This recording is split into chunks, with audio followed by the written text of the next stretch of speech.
Hello and welcome to the Wellness Connection podcast. My name is Fiona Kane. And this week, I'm actually going to be talking, this is a bit more reflective this week. So, as I'm recording this, it's actually the week of my 53rd birthday. So, yesterday I turned 53. And it got me into a bit of a reflective mood about life and about what I've learned. So that's what I'm going to be focusing on a little bit today, a little bit about what I have learned up until now, and just reflecting on life, and maybe included in there a little bit of some of my life updates. Not because I think I'm the most interesting person in the world, purely because I feel like when I share real stuff, a lot of people relate to it, and I think that so many of us feel alone or feel like what's going on for us is we're the only ones that experience that. We're the only ones that have that problem. There's something uniquely wrong with us when so many of us are having the same issues. So, from that perspective, I think it's good to share when and what I'm comfortable with sharing. So, that's what I'm going to be doing with you today. So, I want to start by talking about some of the things that I have learned in life. Look, I have learned that good people are worth their weight in gold, and spending time and energy on people is worthwhile. It's not just about sort of what you do, but it's who you do it with. It really does matter. And when you have good people around you, you'll also find that when it hits the fan, which it will in life, because life happens, that the people that you have around, the people who stick around, you'll know who your friends are. So it is good to have invest in people, but you don't necessarily need a lot of them, but you just need a handful of good people in your life. If you have that, it's worth its weight in gold, and it's worth investing in. It's worth investing in for so many reasons, because we benefit from doing for others. Like what I have learned as well is that, people talk about happiness and trying to find happiness. And I've learned it's not really about trying to find happiness. Happiness is ultimately it's a choice that we choose to be happy with what we have or we don't. But also happiness actually comes from what you do. It comes from belonging somewhere, and being needed, and doing things for other people, and having gratitude, and just being connected to your community. So the happiness comes as a byproduct of what you do and what you're involved in, and doing kind things for other people, and just taking part in the world. It's not something that you kind of sit around and think about, how can I be happy? It's more of an action. So it's actually taking action and doing things and choosing who to spend your time with, and that sort of thing, as opposed to kind of it's a place that you arrive at. I don't think happiness is a place that you arrive at. Happiness is just something we have, and we have it in moments, and other times we have sadness, and we have all different emotions, which is perfectly fine. But it's not about really trying to be happy. I think it's more about trying to find meaning, find some sort of meaning, and feel it was worthwhile. Feel that life is worthwhile, whatever that looks like for you. And so I think happiness might be the wrong word there, but essentially, to do that, it's useful to have people in your court, because it's the people who are around you who will hold you accountable, but who will also support you. So it's good to have someone who can kick you in the bum when you need it, tell you the truth when you really need to hear the truth, but also will sit and cry with you, or sit and allow you to cry, and will sit and with a cuppa, and bitch about the world, but also who will say, all right, now get back out there, sort of thing. So it's great to have people in your life, and also it gives you meaning outside of yourself. And the same, obviously, with having children. That wasn't for me. It didn't happen for me. But having children also is a great way to get you outside of yourself and stop navel gazing and start thinking about others. And the more we think about others, the more meaning I think we can have in our lives, that it's about other people. It's not only about us. That gives us that sense of belonging, that sense of being needed, and I think a good amount of, what's the word, perspective as well, and just getting us, like I said, out of our navel gazing and looking at. There's other people in the world, and there's other people who have needs, and there's other issues, and so it just sort of just gets you outside of yourself, and I think being a parent is a good opportunity to grow up to if you use it that way. It's kids really hold a mirror up to you, give you a chance to grow up. That wasn't for me, but I'm certainly an auntie, and because of the type of work I do, I am in a mothering role for a lot of people. I suppose I hold that space for people, so I still use my mother energy, just not in the way that many women do, and that's okay. That's just how it is, right? Uh, what I have learned as well is that life is shorter than you think. 53 just happened, it feels like, in a flash. So tell the people that you love them that you love them. They won't be around forever, and you won't be around forever either. So do what you need to do, say what you need to say, be where you need to be, because, yeah, life is really shorter than really what you think it is going to be. And on that note, too, I will say that I am so grateful because I have friends and loved ones who didn't make it to as old as I am. So you know, I'm really grateful that I got here. So I'm always proud to say my age. I'm 53. That's okay. I just, like I've said before, there was a time where I didn't think I was going to make it to 30. So being 53 is an achievement, and I'm okay with that. So that's fine. Don't feel the need to hide about who I am or about my age. The other thing that I have learned, and I was sort of touched on it there as well, but gratitude is essential. Honestly, being grateful for what you have. It's kind of like I've seen so many people over my lifetime, people with what some people would consider to be nothing, through people with what would appear to be everything, and so many unhappy people who appear to have everything. I think gratitude goes a really long way, because you could have everything, but you just don't see it. And if you don't see it, you don't have anything. And but also having everything, inverted commas, everything. What is everything? So for a lot of people, having everything is stuff, but they might have all the stuff or not the people, or they've got the people, but they're not real people. They're kind of just hangers-oners who are there. Because the stuff is available. So, excuse me, I'll just have a sip of my tea. Something else I've learned in my life: a good cup of tea in a nice cup cures all ills. So tea is a big part of my life. I love my tea, and yeah, it really is. Lovely tea ceremony, lovely cup of tea. It's very healing for me, very calming and very healing. So the next thing that I wanted to, yeah, and look, on that note of talking about sort of being 53 and having gratitude, is just learning how to be present in your body, and have gratitude for your body, and be happy in your body. And that's tough. Look, I will be really honest about that one. That is something that I have struggled with my whole life. I have ups and downs. I go through different phases. I've been all different weights, and my weight is up again at this point in my life, which I do find to be really depressing. That's really tough. And But to be honest, when I've been really slim, I haven't necessarily been happy because I'm slim, and now I'm not, and I'm not happy about that either. So it's kind of it's as a woman in particular, I don't know. I think men have similar challenges now too. I'm just speaking on my behalf. It can be hard, and it's particularly hard in a world where I work in the health industry. I'm a nutritionist, so being an overweight nutritionist is kind of not. It's not a good selling point. It's not a good advertising point, right? So it's something I've struggled with in my lifetime. And look, I suppose what I've learned is I've learned to, at the very least, have a respect relationship with my body. So, it's the longest relationship you're going to have in your lifetime is with you and your body. So, at least develop a really good, healthy respect for it. And I do respect my body, and I do.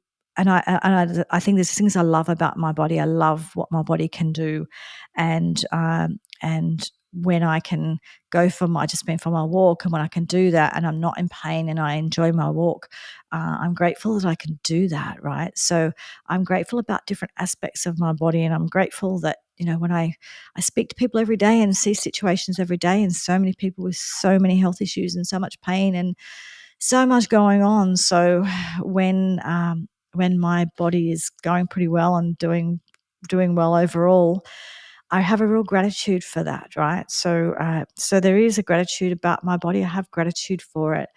I have a respect for it. Sometimes I love it and I love parts of it, and sometimes I don't. I've had a love-hate relationship, I will be honest, but I always have a respect for it, and I just trying to manage my feelings about my body shape and size, and I think that it's just good to be honest about that, because I have written about losing weight and achieving health and this and that, and I think if I just pretended that the story ended there, I lost the weight and I was doing better with my health, and then went into menopause and dealt with the death of my mother and a whole lot of grief and a whole lot of uh, challenging situations in my life. I put on weight around all of that. I did. It's just how it is. So I just want to be honest about that, because I feel like it's worth being honest, and I think it's a challenge that many of us have. And I see a lot of women as we go into menopause going through this challenge, and it's a few things, because it's menopause, but it's also a lot of the challenge we have at this time, because when you are dealing with aging parents and the death of loved ones and parents, and your own mortality and your own health issues, and so much happens at this age, at this time in life, that contributes to levels of stress, and the stress itself affects your hormones and affects your weight, and then you add to it that you're more likely to emotionally eat those kinds of things as well. So I'm not saying it just happened to me. I haven't contributed to it, but it's been a combination of those things. Sorry about that. Just another sip of tea. So yeah. Anyway, I have a respect for my body, and I really have an appreciation for a lot of things it's done and it does. Sometimes I feel resentful about it. Sometimes I feel happy about it. Sometimes I look in the mirror and I feel sad, and other times I look in the mirror, I feel a level of acceptance. I don't know, it is what it is. But I'm just being honest that I'm a woman in this world who's struggles with that and has my ups and downs with it. But overall, I have a respect for my body and appreciation of it. And I think that's a good, healthy place to start. And if you can have a love of your body, that's wonderful. If you can't, but you can respect it, that's good as well. And I just accept that.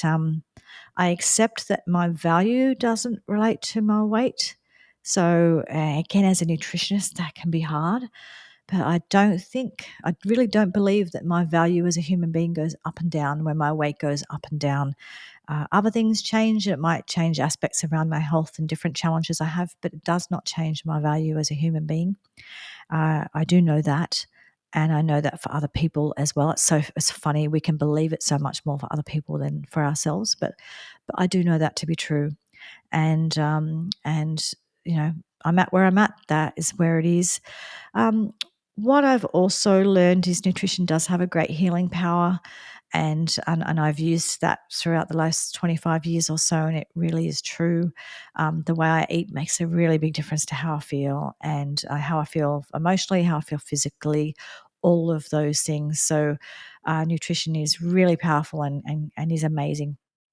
We sometimes use it as a weapon against ourselves, a lot of the language around nutrition, but nutrition is about nourishment, and it is really powerful and is a really big part of my life. And I really appreciate good nutrition and what it brings to me. And overall, even though I'm having challenges with my weight and some other health issues right now, my nutrition overall is still very good, or mostly very good, right? I'm human, but it's very good.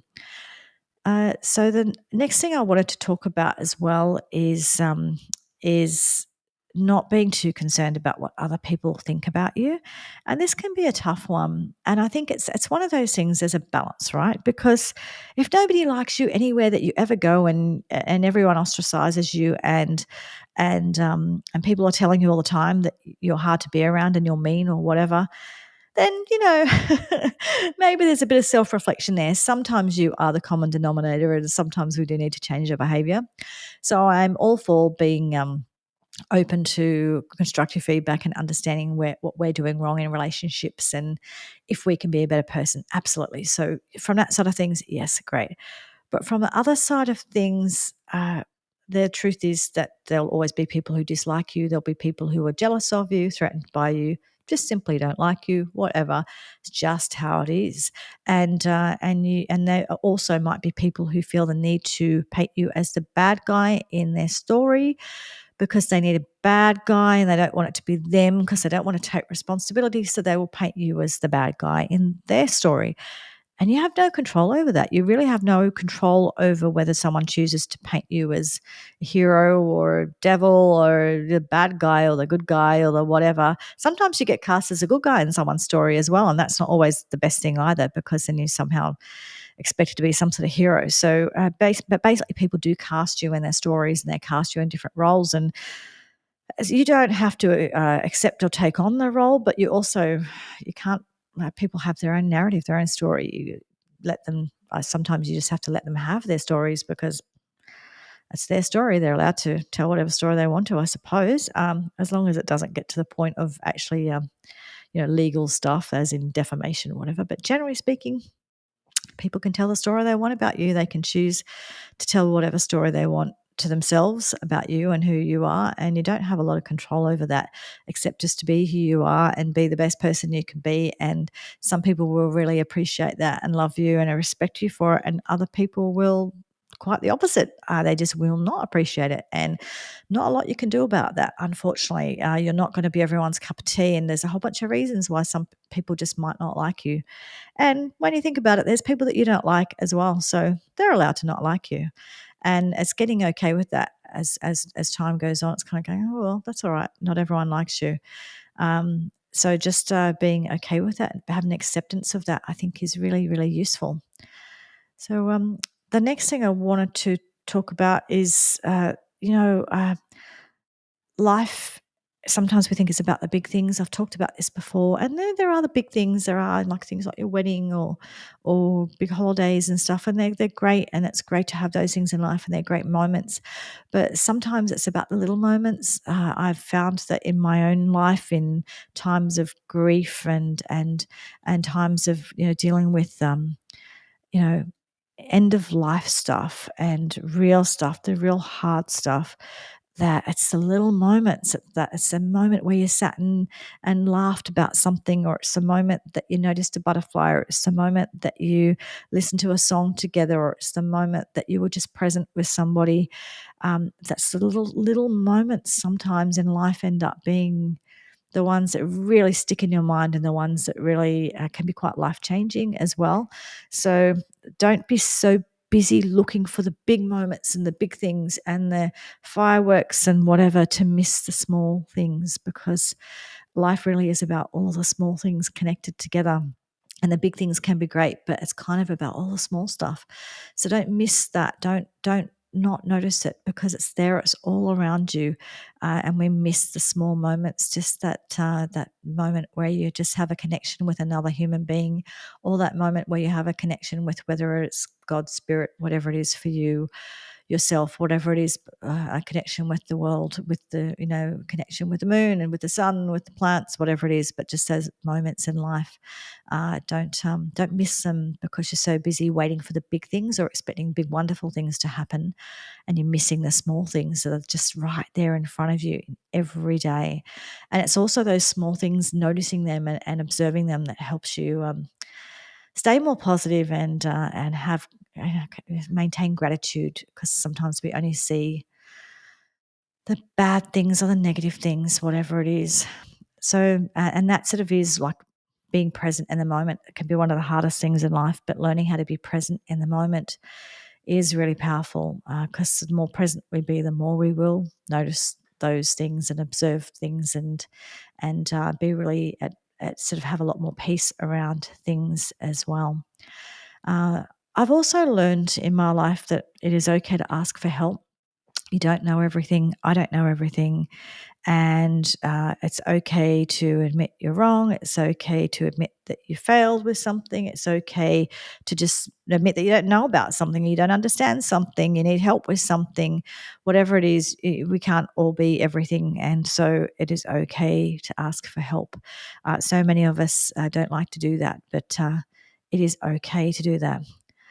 And a lot of my younger life was about sort of gathering and collecting and armoring myself up. But a lot of my life in the last few years has been about putting down the armor somewhat and being more vulnerable. And yeah, it's important.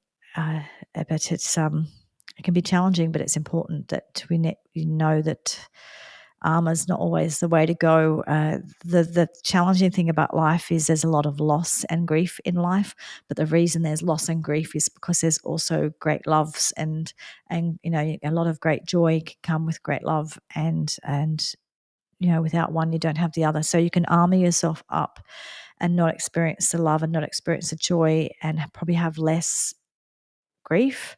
But then is that life? Is that a good life? I don't know. In my opinion, no. But up to you. I'll let you decide that one for yourself. But I've been putting my armor down more, and just as I do that, I feel like I step into my power in a different way. The other thing, the other kind of health update I wanted to talk about, because again, it's just important. I think that other people go through this, and I want to talk about it as well. Is I've been having challenges with exercise and with I need to build more muscle, and as I've been doing that, what's happened is I've I've had a flare up of a lot of pain, and I'm at the moment sort of working with a specialist for a diagnosis of what's going on. It looks like it might be fibromyalgia. I'm not sure, but it certainly seems like that based on the symptoms. But it's really challenging because I work really hard to build myself up and to get my health on track and on track, off track. I tell people not to use that language. But anyway, I work hard to build up my health, and then I have setbacks. I continually have these setbacks where I have these flare-ups of pain and things that happen. And a couple of weeks ago, I fell down the stairs and I think I broke my toe and hurt everything quite a lot. No, not as in, sorry, no, I'll rephrase that. I didn't break anything. I was just in pain a lot for a couple of weeks, right? So just rephrasing that. But yes, it was very painful and it's so frustrating. And so much of what I see with my clients as well, it's the same thing. It's like you feel like you go, one step forward, three steps back, and life can be like that, and health can be like that. Managing your health and staying well, and it can be really hard because you feel like you're not getting anywhere. Or you feel like you're failing, and it's very frustrating. And I acknowledge all of that for all of you because I know many of you experience that, and I acknowledge that for myself. But all you can do is just do the next thing and just do the next thing and just do the next thing and practice self-care. And sometimes self-care the last couple of weeks has looked like me not doing any exercise because I was in pain and my body needed to recover. Sometimes it looks like doing a walk, but doing a smaller walk, whatever it is. But we need to practice self-care, and it's not. I would like it to mean doing weights at the gym and different things that I'd like to be doing, but that's not always the feasible thing at the time. And so I just want to acknowledge that I'm having those kind of challenges in my life at the moment with different flare-ups of different health conditions and trying to figure out what some of them are and learn different ways of managing it, and if there's better ways for me to approach exercise, and thinking about that, exploring different things. But yeah, I just wanted to talk about that, mention that, because I know that I talk to a lot of people, and a lot of you have the same challenges. And I just wanted to acknowledge that we're all human, and we all do. Most of us do have those challenges, or eventually we do. And I don't have the great big answer for you, except like all challenges in life, you just have to be present with where you're at, be realistic about where you're at, and then work out what the next thing is, and then what's the next thing, and then what's the next thing, and just continue on that path. Because what else do you do? Or the only other option is to give up, is to work yourself so hard that you hurt yourself more, or give up, and that's hurting yourself more as well. Because if you don't use it, you lose it. And I'm going to be talking more about this, and I have talked about it in the past, but the importance of muscle and bone and things like that as we get older. And the fact that last year I had my bone density checked, and it was really good. And I think that's probably what saved me when I fell down my stairs, is that I didn't break anything, except for I think my toe, although it seems to have healed. So I don't know if it was really badly bruised or if it was broken, but I didn't break anything largely, or only one small thing if it was my toe. And I think a big part of that was because I have really good bone density, so that nutrition is really important and moving my body. So all of those things are important. I'm not prepared to give them up. It's just about adjusting them and changing my expectations at different times and doing the best I can, which is what I encourage you to do as well. Now, my sister sent me this little parable that I'd seen before, but I had a little reminder of it, and I wanted to end with this because I just think it's lovely. It's a little girl telling this parable, and I think it's a good life story, good life lesson. So it's about two wolves.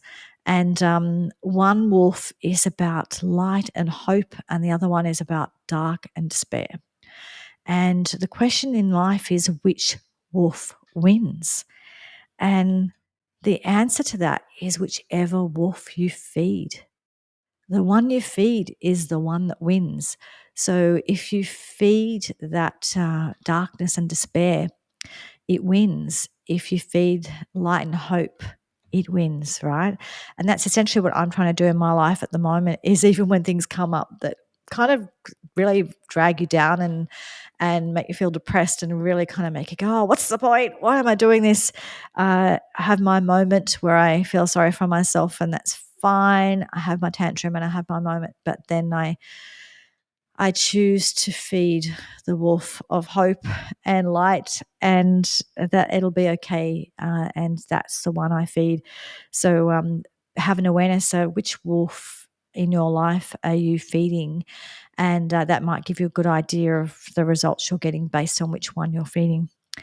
Anyway, I will leave it at that. But happy birthday to me, 53 now, and this is really kind of me just sharing whatever wisdom I happen to have with those 53 years, and maybe you relate. I'd love to hear what's going on for you, and if you relate to my 2 steps forward and 3 steps back thing in regards to health and exercise. It can be really challenging, but that's okay. You just keep on keeping on and just do what you can do. So that's all we can do. So I would also just like to say, for those of you who are, like, if you're on YouTube or Rumble, you can certainly leave me a reply. And if you're wherever you are, if you're on a podcast platform, please just like and subscribe and share and tell other people about my podcast. And thank you for listening to this episode and sharing with me, sharing my my birthday week with me. Talking about what I've learned up until now, and I'm happy if you want to share with me any of your life lessons as well. I'd love to hear about them. And thanks for all of your support. And I will talk to you all again next week. Thanks so much. Bye.